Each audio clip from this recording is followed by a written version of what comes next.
Welcome to TDS studios. N friends எல்லாம் சூப்பராக இருப்பீங்கன்னு நினைக்கிறேன். இன்னைக்கு உலக ஒற்றுமை தினம். இந்த உலக ஒற்றுமை தினத்தை அன்னைக்கு ஒரு வாழ்த்து சொல்லிட்டு ஒற்றுமையாக இருக்க முயற்சி செய்வோம் என்ற ஒரு கொள்கையையும் நாம் கடைப்பிடிப்போம். மனிதனுடைய சுபாவம் எப்படி இருக்கும்னு கேட்டிங்கன்னா, பொதுவாக தான், தனக்கு, நான், எனக்கு, என்னால் மட்டும் அப்படின்னு ஒரு சுயநலத்தை ஒட்டி தான் இருக்கும். ஆனால் அப்படி இல்லாதவங்களும் இருக்காங்க. அந்த மாதிரி ஒரு நபரை இப்போ சந்திக்கலாம் வாங்க. ஒரு நண்பர் ஒரு புத்தகம் எழுதியிருக்காரு. கிட்டத்தட்ட அது அவருடைய வாழ்க்கை வரலாறு மாதிரி தான் அது. ஆனால் அதில் அவருடைய செயல்களை, சம்பவங்களை நிறைய சொல்லியிருந்தாலும் மற்றவர்களை பற்றியும் ஒரு சில இடங்களை சொல்லியிருக்காரு. அது ஒரு பெரிய பண்பாடு. அவர் யாருன்னு இன்னுமா உங்களுக்கு தெரியல? நம்ம நண்பர் ஆர்பி கருணாகரன். அவரே தான், பத்திரிகை ரிப்போர்ட்டர், பெரிய மனிதர். அவர் என்ன சொல்லியிருக்காருன்னா, வாழும் வள்ளல் ஸ்ரீதேவி டெக்ஸ்டைல்ஸ் சிவகணேஷ் அப்படி சொல்கிறார். அந்த சிவகணேஷ் பற்றி கோயம்புத்தூரில் தெரியாதவங்களே இருக்க முடியாது. காந்திபுரம் பஸ் ஸ்டாண்டுக்கு எதிர்த்தாப்பில் போகிறது தான் கிராஸ்கட் ரோடு கோயம்புத்தூரில். அங்கே ஸ்ரீதேவி டெக்ஸ்டைல்ஸ் கடையை தெரியாதவங்க இருக்கவே முடியாது. மிக பிரம்மாண்டம். ஆனால் அதனுடைய அந்த உரிமையாளர் திரு சிவகணேஷ் அவர்கள் சாதாரண மற்பர். பொதுவாக முதலாளிகள்லாம் இவ்வளோ பெரிய கடையாக இருந்ததுன்னா பெரிய ஏசி ரூமில் பெரிய பந்தாக உட்காந்துருப்பாங்க. இவர் எந்த செக்ஷனில் எங்கே நின்றுருப்பார்னு கண்டுபிடிக்க முடியாது, தேடித்தான் கண்டுபிடிக்கணும். அவ்வளோ சிம்பிளாக இருப்பார். அவரை பற்றி நம்ம ஆர்பிகே என்ன சொல்லியிருக்காருன்னு கேட்டால், வாழும் வள்ளல் அப்படிங்கிறார். நம்ம சிவகணேஷோட சித்தப்பா வீடு அங்கே வின்சென்ட் ரோட்டில் இருக்குது. அதனால் அவங்க ரெண்டு பேருக்கும் ஒரு அறிவும் இருக்குது. அது தவிர சிவகணேஷுடைய தகப்பனார் பொன்னுசாமிங்கிறவர் நம்ம நண்பர் ஆர்பிகே மேலே அவ்வளோ பாசமாக இருப்பாராம். அவர் மூலமாக இவருடைய அறிமுகம் கிடைக்கும்போது இவர் அதை விட பாசமாக இருக்கலாம்.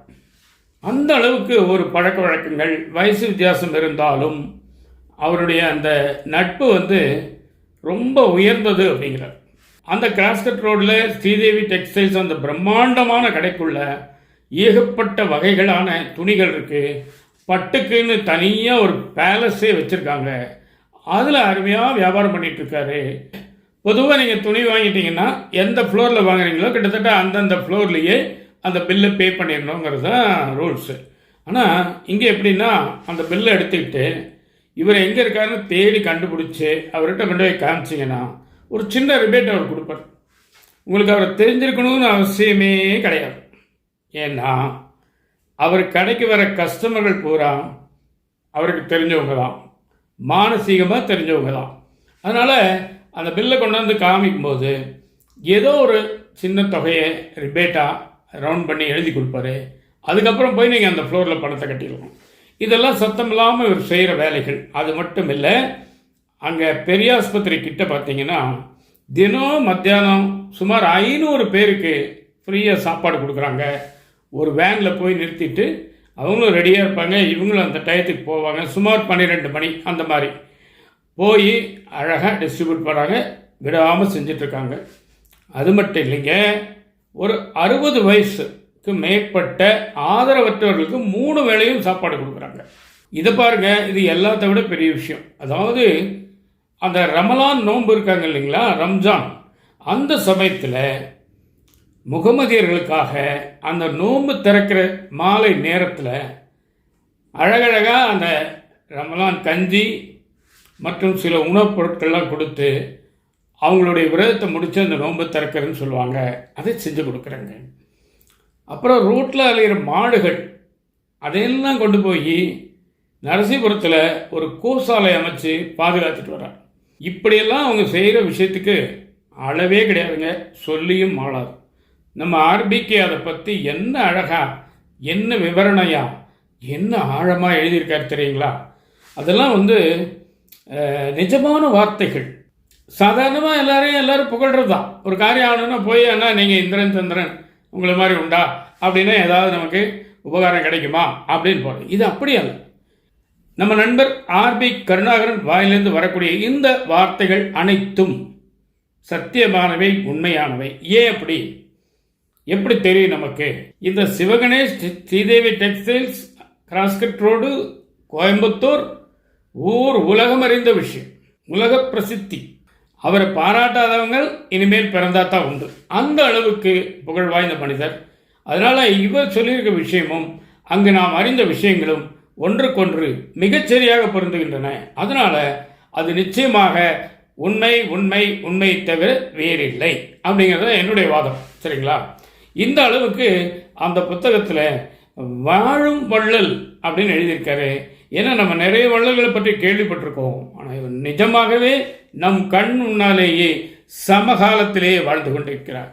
இதுபோல மற்றொருவரை புகழ்ந்து பேசி எழுத, அதுவும் தன்னுடைய அனுபவ புத்தகத்திலே, எந்த அளவுக்கு பெரிய மனம் வேண்டும் பாருங்கள். நிச்சயமாக நம்ம நண்பர் ஆர்பிகேவுக்கு பெரிய மனசு.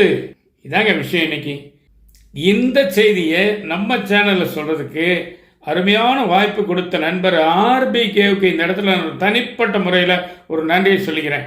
ஏன் அப்படின்னு கேட்டிங்கன்னா, இதே சிவகணேஷ் கிட்ட நான் ஒரு முறை சென்று, உங்களுடைய அந்த மதிய உணவு திட்டம் நல்லா இருக்கு, அது மட்டும் இல்லை கல்யாணத்துக்கு பட்டுப்புடவை எடுக்க வர்ற கூட்டத்துக்கே நீங்கள் மத்தியானம் சாப்பாடு போடுறீங்க, இதை நான் என்னுடைய சேனலில் கவர் பண்ணணும்னு சொல்லும்போது அவர் 2 கையெடுத்து கும்பிட்டு மறுத்துட்டார். ஏன் அப்படின்னா, வேண்டாங்க, நிறைய பேர் போட்டாங்க, எனக்கு விளம்பரம் அவ்வளோவா பிடிக்காது, தயவுசெய்து விட்டுருங்க அப்படின்ட்டார். இத்தனைக்கும் நான் யாரோ மாதிரி போல, அவங்க உறவினர் ஒருத்தர் மிஸ்டர் டி பழனியப்பன்னு ஓய்வு பெற்ற ஆசிரியர், அவருடைய உறவினர் தான் அவர் இருக்கிற காலத்தில் நான் போய் துணி வாங்கியிருக்கேன். இதே மாதிரி எனக்கு அவர் ரிபேட்டில் வாங்கி கொடுத்துருக்காரு. அவர் தேடி கண்டுபிடிப்போம், 2-3 ஃப்ளோரில் சுற்றி தான் கண்டுபிடிப்போம்.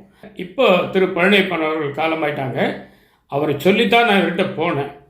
அவர் மரியாதையாக அன்பாக வரவேற்றார், எல்லாம் பண்ணார். ஆனால் ஒத்துக்கவே இல்லை. அந்த இடத்துல இதே விஷயத்தை நான் இவர் மூலமாக இப்போ சொல்கிறேன். பார்த்தீங்களா?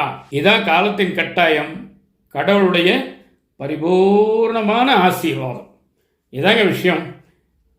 நிச்சயமாக இந்த விஷயம் உங்களுக்கு பிடிச்சிருக்கணும் நம்புகிறேன். உங்கள் கருத்துக்களை எதிர்பார்க்குறேன். மீண்டும் அடுத்த எபிசோட் சந்திப்போமா? அதுவரை உங்களிடம் விடைபெறுவது உங்கள் நண்பன் டி சண்முக சுந்தரம், போத்தனூர், கோயம்புத்தூர். நன்றி, வணக்கம்.